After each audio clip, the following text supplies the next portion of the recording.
Kumusta kabayan? Welcome to Pinoy On Board, your passport to stories, insights, and adventures of Filipinos thriving abroad. From inspiring tales to tips and trends, we're here to keep you connected wherever you are in the world. Tara na! Sakay na!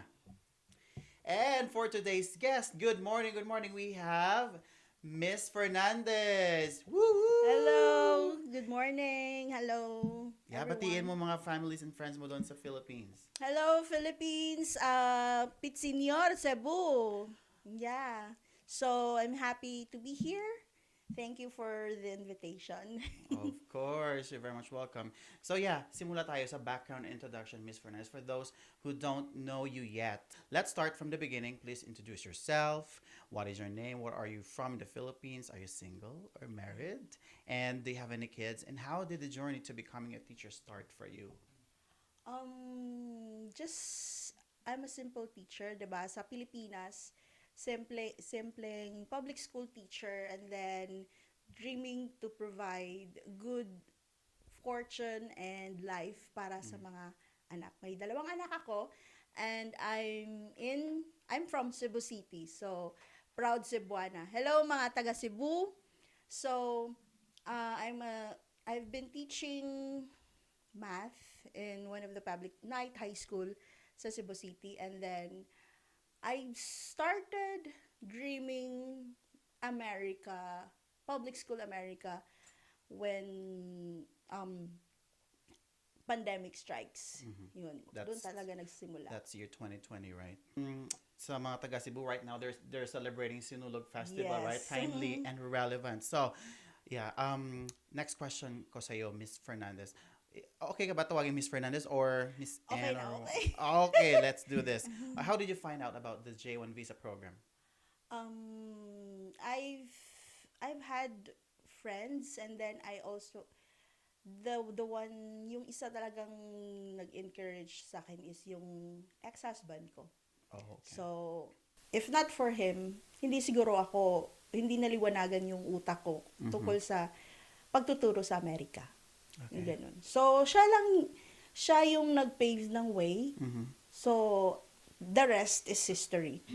Okay. Somehow let's say may papasalamatan din tayo, no, kahit Kahit kahit ganun yung nangyari. nangyari exactly kahit naging ex May na. reasons lahat. Right. Yeah. For sure, nanonood siya sa atin ngayon. So, yeah. And what was the moment when you decided, yes, I'm going to the United States to teach? Was it life-altering decision or a spontaneous leap of faith? Um, may mga panahon siguro na yung pagkakataon yung kailangan kong mag-decide Mm-hmm. just to take back my family. Parang lumabas kasi na kailangan kong magtrabaho sa US para piliin kami. So, yun yung stepping stone ko. Pinili ko kahit mahirap sa akin, Mm-hmm. I left my comfort zone sa Yeah. Cebu just to bring back my family. So, tinay ko talaga. Pinaghirapan ko talagang mag-apply. Kahit nga madaling araw, walang tulugan. From Wow. Cebu, magfa-fly ako madaling araw kasi may interview ako sa Manila at 6 or 7 in the morning. Tapos, uwi ako pagkahapon. Wow. Para lang makasave.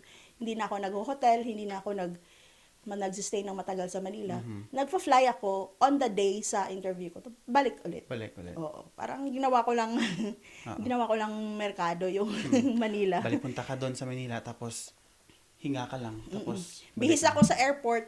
Doon ako sa airport nagbibihis na hilamos lang tapos diretso na sa hotel ng interview. Tapos noon, Really? yes, oo. So, yung mga time na walang-wala ako, nire-reloan ko talaga. Reloan ako puno na ako sa loan eh. Parang yung halos yung natitira na lang na sa akin is yung limit na ng isang public school teacher. Mhm. So, yun. Striving to survive. Hindi lang para sa sarili, kundi para sa mga bata. Yeah, for sure. Maraming nakikinig dyan ng mga teachers from DepEd and makaka-relate talaga sa yun about your experience bilang isang DepEd teacher tapos may ganyang sitwasyon, financial struggles. And look at you now. You risk everything and nandito ka Yes. na. Right? Nagpasalamat ako sa risk na ginawa ko rin. Yeah. And hindi basta-basta yung mga pinagdaanan mo. So, yeah, leading to sa next question ko. So, what did you imagine your life would be in the United States before you arrived? Were there any Hollywood movies or TV shows that influenced your expectations? Before, nung on the process na yung mga interviews, mga application ko, hindi lang isa, hindi lang dalawa, parang halos 10 schools school districts yung in-applyan ko, iba't ibang states. So, to know more, naisagot ako sa mga interviews, nagwa-watch ako ng YouTube videos ng mga typical American schools, paano nagtuturo yung mga public school teacher dito sa Amerika, yung ganun. So, with that, may idea ko kung ano talagang yung scenario. So, parang, nire-relate ko rin siya kasi yung night high school ako eh. So, parang, magkalapit yung attitude ng mga bata sa atin sa night high school at saka dito sa Amerika. Okay. So, nakakatulong din yun. Yeah. Were you nervous about living in a new country when you arrived here? Very nervous. Really? Nagka-anxiety nga ako the day before ako umalis. Doon sa Nagka-anxiety, hindi na ako makatulog. Parang, naririnig ko lang yung kabog ng dibdib ko. Nung kasi nagstay ako sa isang seminaryo for yung mga OFW, mga seaman, tapos tag 30 pesos lang yung day ng room. So, nagsistay ako doon.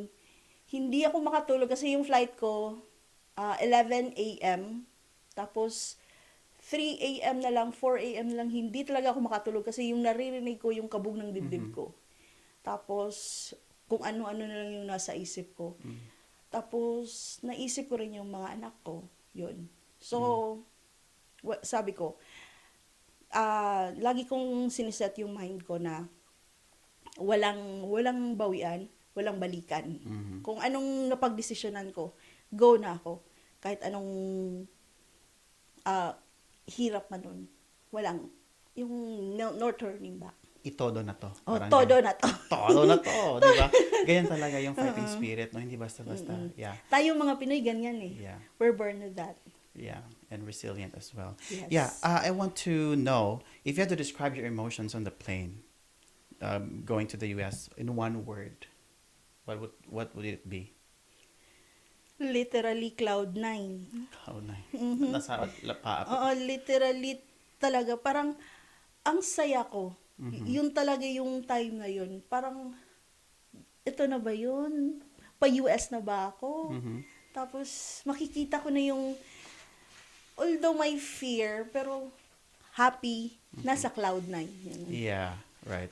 And curious na ako, how long did it take you to travel here to the United States? Nakailang connecting flights ka or layovers?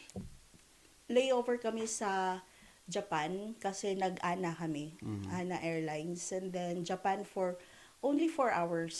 Parang bago sa akin yung ANA Airlines. Sa Japan, maganda yan. Oh. Masarap yung pagkain. Really? So from the Philippines, it's ANA Airlines? Yes. NAIA, ANA, then nag-layover kami sa Narita, Japan for 4 hours. After 4 hours, nag-fly na kami for SFO San Francisco. Oh, okay. Yun yung point of entry ko.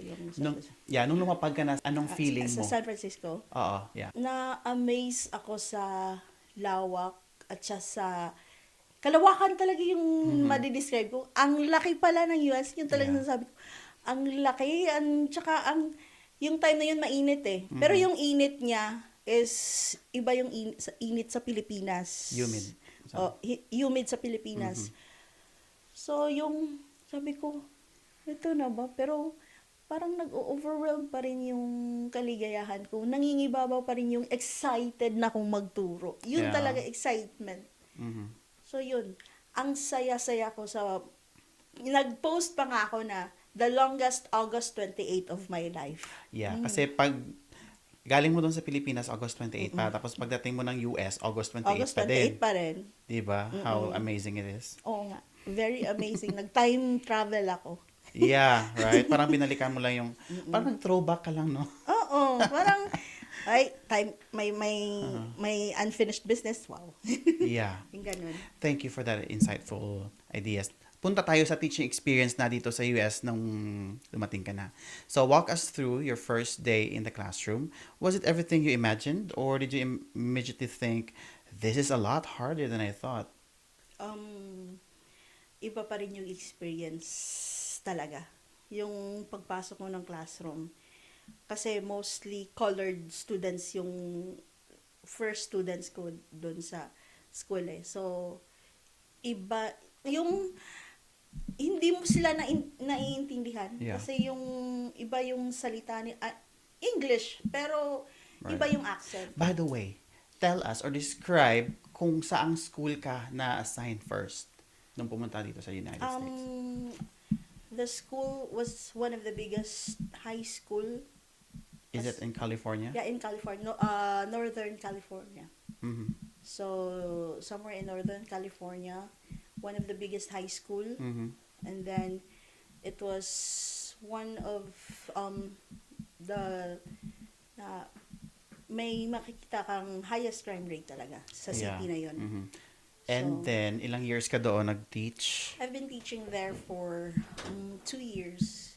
2 years. Oo. Tapos, na-move ka na dito Nag-move sa... ako sa Arizona kasi dito yung kaibigan ko. So, parang, Say hello sa kaibigan. Hi, Shout out. hi! Nasa Kingman. Malapit lang, 1 hour from Nasa, here. Mm-hmm. Kaya, gusto ko sana sa Kingman. Kaso lang, yung tadhana talaga yung nagdala sa akin dito sa Pullhead. Mm-hmm. Okay. Napunta tayo sa question na how did you build connections with your students? Kasi for sure, maraming mga viewers natin na mga especially teachers nagtatanong, how does it look like in United States, classroom setup compared sa Philippines? So how do you build connection with students? Especially there's like hindi sila makakaintindi sometimes ng accent natin or background. How did you handle? Andito na talaga yung accent natin. Tinanggap ko na yun. Hindi ko na yun Yeah. mababago. Given. Oh, given Right? na. Yeah. Pilipino ako eh. Kaya nga lagi ko sinasabi sa mga estudyante ko, I'm a proud Filipino. And you can't take that away from me. Yeah. So, yung ginawa ko is, since parang mga bata rin sila ng Pilipinas, yung kulang, kasi mostly sa kanila, kulang sa attention ng parents. Right. And then, some of them, yung parents divorce. Yun yung laging sinasabi nila, divorce yung parents. They're always depressed. So, most of the time, lalo na pag may discussion, pero mostly during activity, I make sure na kinakausap ko sila. Yeah. Kasi kailangan din silang kausapin. Exactly. You have to touch yung parang kiliti nila. Mas gusto nilang binibigyan sila ng pansin din eh. Yung binibigyan sila ng attention kasi they need it more. Especially if kung mabigyan mo sila ng attention, yung loyalty talaga nila sa'yo na. Yun. Yeah. So, paano, na-curious ako sa sinabi mo na kinikiliti mo sila, yung na ganun-ganun mo talaga. Siyempre, bawal yan dito sa United Bawal yung touching. Oh, yeah, Actually, bawal. bawal yung touching. Pero pag sila yung gustong mag-hug, ibibigay mo yung hug, pero yung side hug.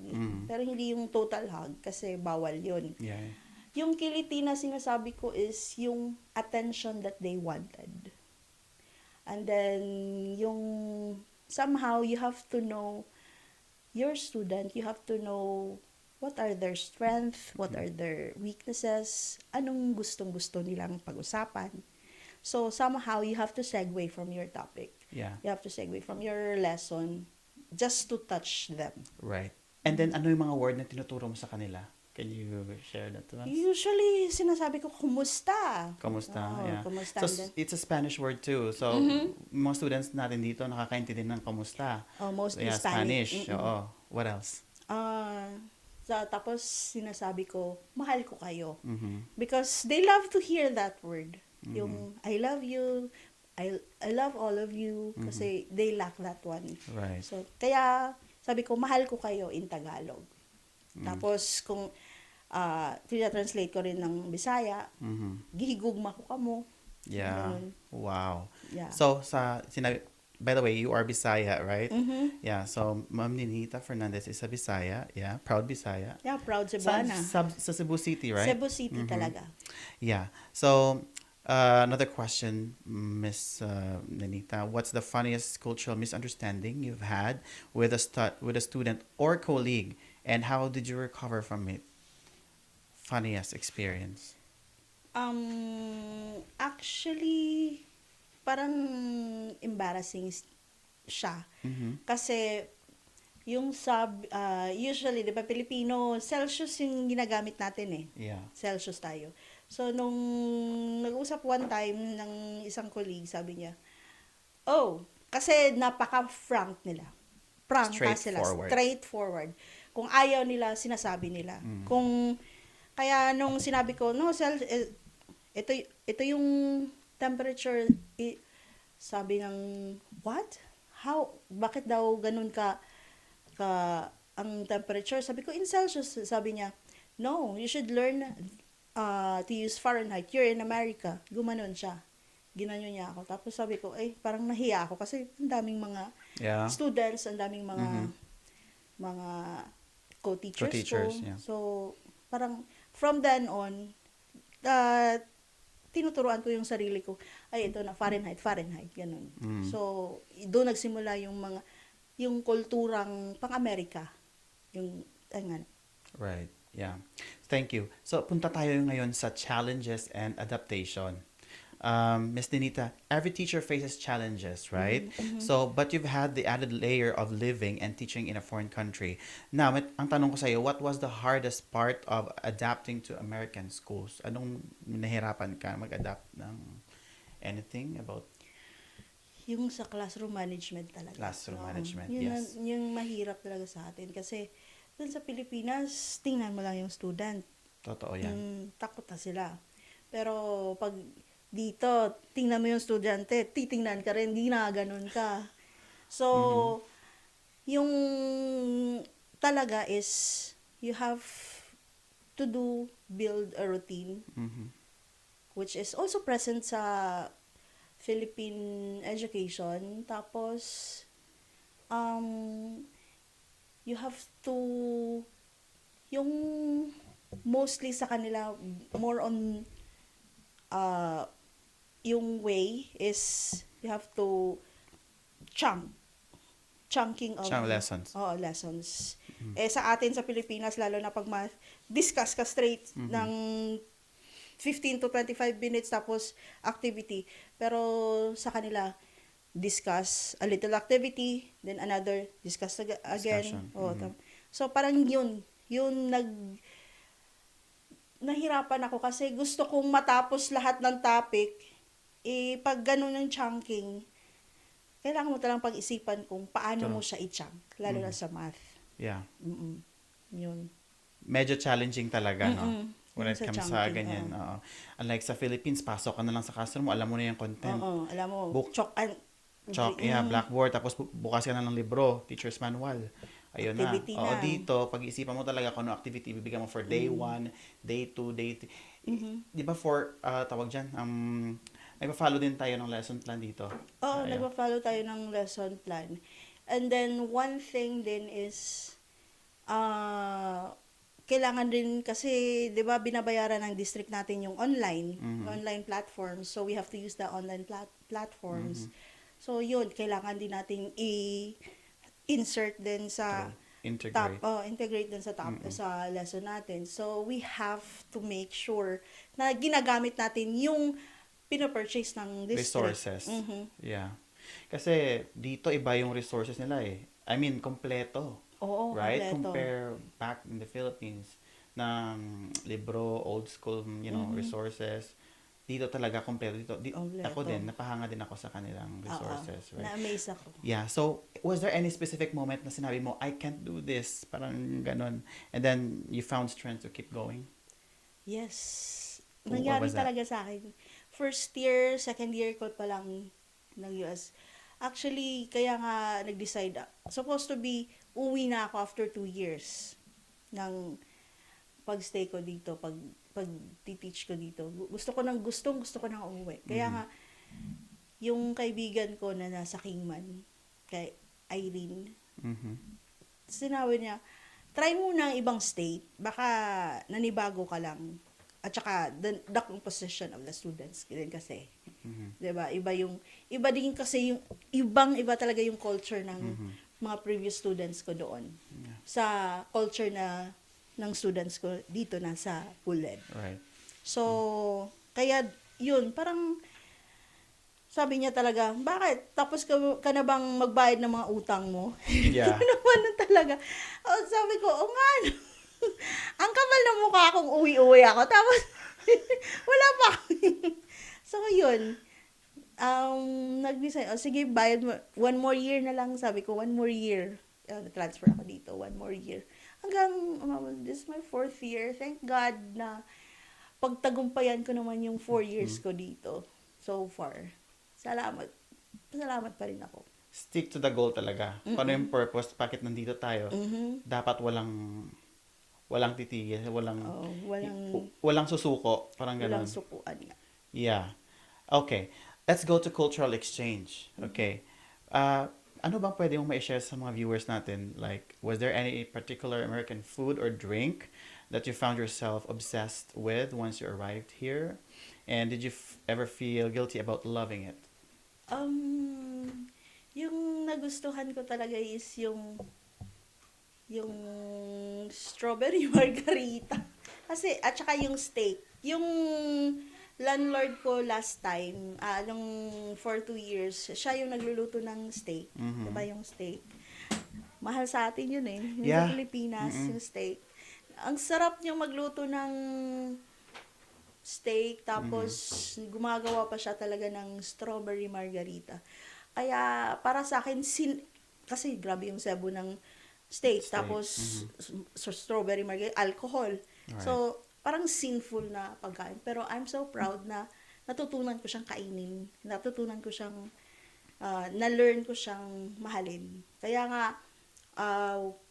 umuwi ako ng Pinas, bumibili talaga ako yung kahit isang slice man lang.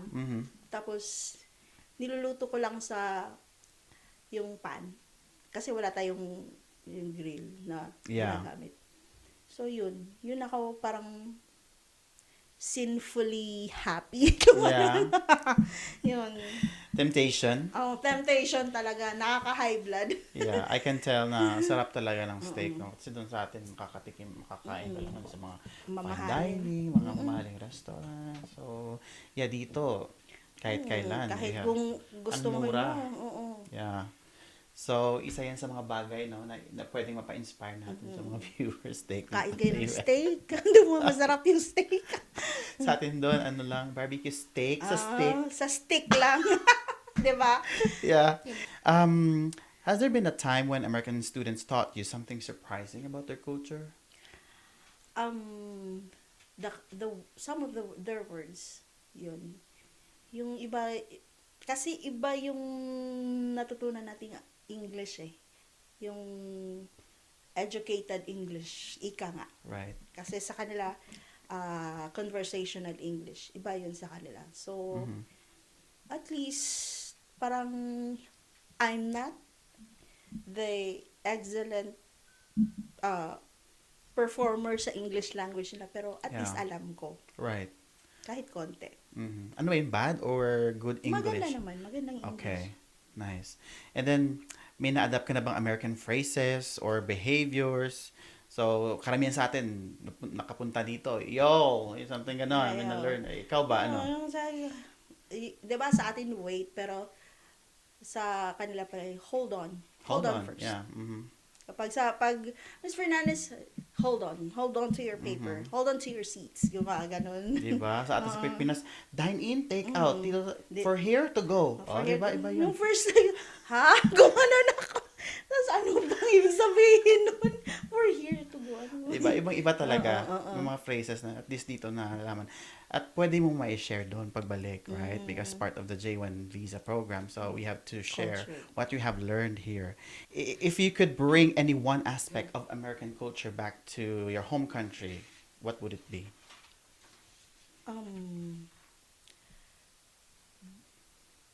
One thing talaga is yung pagiging straightforward. Straightforward. Okay. Yung pagiging straightforward. Prangka. Prangka. Kasi somehow yung mga Filipinos, mahilig tayo, we would like to beating around the bush. Yeah. Diba? Mahilig tayo dyan. Beat around So, the bush. somehow we need that, but hindi sa lahat ng pagkakataon. Straightforward talaga. Kasi hindi rin parang pinapalawig natin yung usapan kung oo nga, may punto ka, pero paulit-ulit lang. Nasa yung ganong aspeto. Oo. Dito kasi sa kanila, pag sinabing, especially sa time, right? Pag sinabing ganyan, Yun talaga. oo, di na late. Oh, late is late. Sa atin, binibigyan pa na, this is, parang nag-explain pa tayo bago tayo kung Yeah. so sorry tayo, sorry, diretso. Oo. Diba? Di na paligoy-ligoy. We don't have to explain why we're Right. sorry. Ganun din, na-notice ko. Tama yan. Now, punta tayo sa personal growth and reflection mo as teacher dito sa United States. As, did you change or you've gone through a significant transformation during your time teaching here? And how would you say you've changed as a person and as a teacher? Siguro, I've extended my patience. So, parang mas kung patient na tayong mga Pinoy. Pero, the more years I've stayed here in the United States, it really helped me teach. It taught me a lot of things. I have to be patient. I have to live each day Right. at a time. Yun talaga, one day at a time. Hindi pwedeng madaliin mo yung mga bagay-bagay. Life is a process. So, live one day at a time. Yun Right. talaga. And if you could remember, what's your biggest sacrifice during your time abroad? And ano yung naituro sa'yo about it? And does it teach you resilience and growth? Yeah. Grabe. Grabe yung resilience, yung turo ng buhay natin dito sa US. Yung parang, oy, hindi ka naparito sa US para maging reyna or prinsesa. You have to, sabi ko kanina, you have to live one day Right. at a time. So, you have to survive. You have to work on yourself. Then, you have also to, kung hindi man mag-work tong strategy to sa mga bata, di ba, per period tayo, each day. So, kung hindi man sa first hour mo, hindi siya nag-work, possible, mag-work yan sa ibang hour mo, sa ibang period mo. Yeah. But, you have to learn how to be flexible. You have to learn na, ngayon, pasalamat lang tayo, nabubuhay. Na we wake up each day. Yun. Something you can be Parang, grateful for. Yeah. May na-miss ka ba sa home country mo, sa Pilipinas? Anong na-miss mo? Food? Food, of course. Food. May iba pa ba nasa isip mo, Miss Linita, na na-miss mo doon? Yung mga anak ko, of Mga course. anak, yeah. Yeah, of Mga course. miss na miss ko na yung, kasi hindi ako umuwi nung last summer. So, grabe yung nanay ko, yung luto ng nanay ko. Right. Every time na may sakit ako, namimiss ko talaga yung nanay ko. Kasi, lagi niya akong pinagluluto. Kahit, lagi niya akong pinagsasabihan. Kasi, lagi akong nagkakasakit. Pero pinagluluto pa rin niya ako. Yun. So, nakakamiss yun. Yeah. Especially mother, no? Ganun yung pag-alaga na. Yeah, nasanay tayo doon sa Pilipinas na alagang-alaga tayo. Tapos dito pagpunta, sarili natin. Do it yourself. Yes. Yeah. So, yeah, that will be leading to my next question. If you could time travel to your first day here, what advice would you give yourself? Um, Yun nga, sabi ko, live one day at live one day at a time. Kasi minamadali ko lagi lahat. Yun eh, yung parang sa pagmamadali ko, nakalimutan kong i-enjoy yung bawat moment. Mm-hmm. So, appreciate the people around you, appreciate yung mga tulong, yung mga friends, yung mga taong nag-o-offer ng help sa'yo. Yeah. I-appreciate mo sila. Kasi, nakalimutan ko rin i-appreciate yung mga taong tumulong sa amin nung lalo na pag bago ka sa Amerika. Mandaming Pinoy na tumutulong sa'yo. Yeah. So, they're willing to help, especially kung bago ka. Mm-hmm.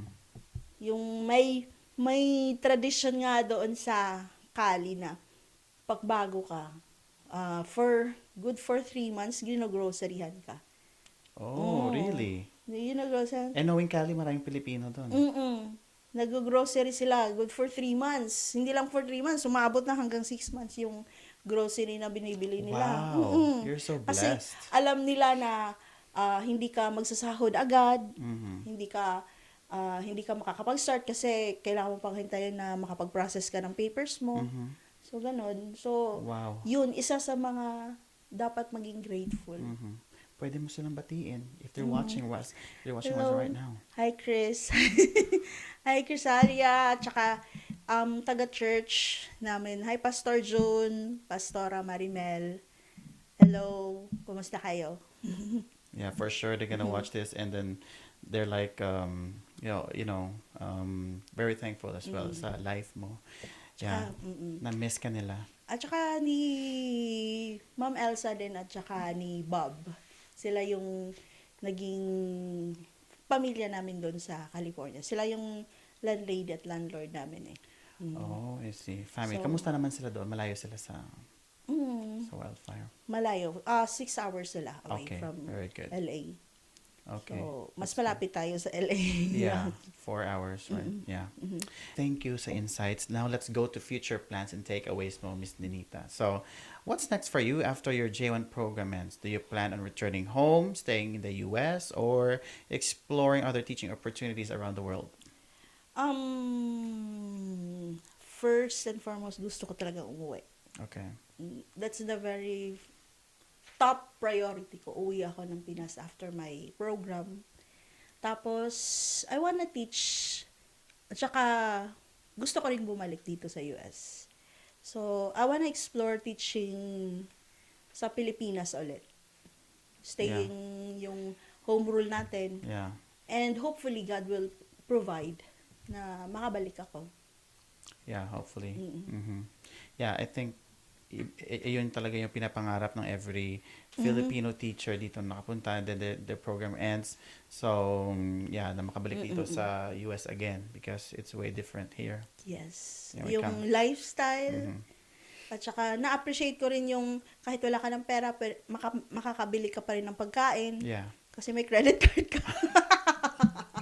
Tama yan. Diba? Credit card is life. Mm-hmm. Okay. And what's one lesson from teaching abroad that you'll carry with you forever? Na pwede mo ibahagi doon sa Pilipinas when you come back, whether as a teacher, a person, or just someone living in the world. No matter how educated you are, no matter Mhm. how many years of teaching experience or anong trabaho mo, every year, you will see different batches of students. Mm-hmm. You will see different challenges. So, hindi talaga fixed yung challenge, yung problems, yung kailangan mong classroom management will not be the same for the next year. Yung ganun. So, Yeah. you have to really be flexible. Mm-hmm. Kasi, life is growing. Life is, ika nga nila, the only constant thing in this world is change. Tama So, you also Embrace change. you have to embrace yourself. You have to accept your shortcomings. Kasi tao lang tayo. Right. Tapos, accept din na nag-change lahat. Mm-hmm. Yun. Right. Yeah, parang matouch ako dun sa... Yeah, totoo yan. And, Ma'am Ninita, I had also one question. No? What's the most valuable takeaway from this experience that you want to share with future J1 teachers, those who are aspiring to go here? Ano ang maipapayo mo sa kanila? First is you have to build yourself in such a way na makakaya mo lahat ng pagsubok dito sa abroad. Mhm. Kasi wala ka sa yung pamilya eh. Yeah.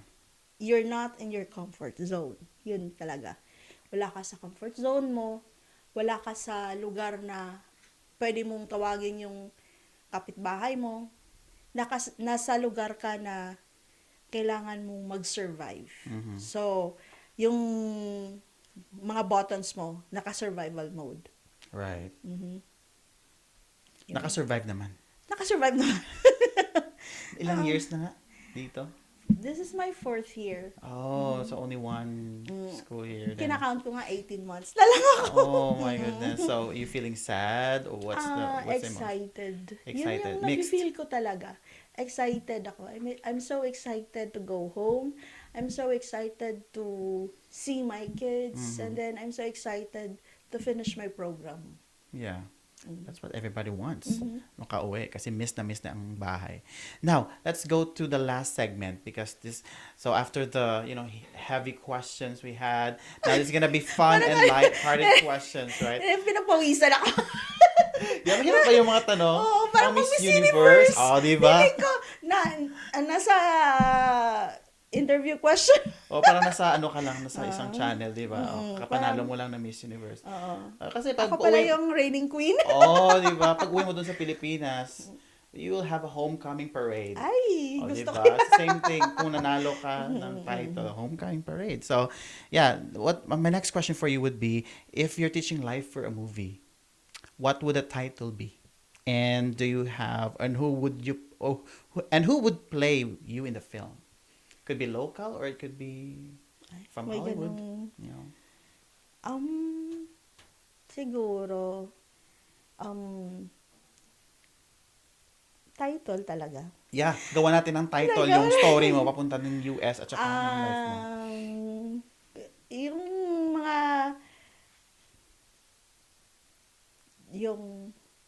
parang wala akong naiisip. Nahihirapan ka? Yung Parang Pinoy on board na lang. parang, yan ata, pinakamahirap na question. Nahihirapan ata ako.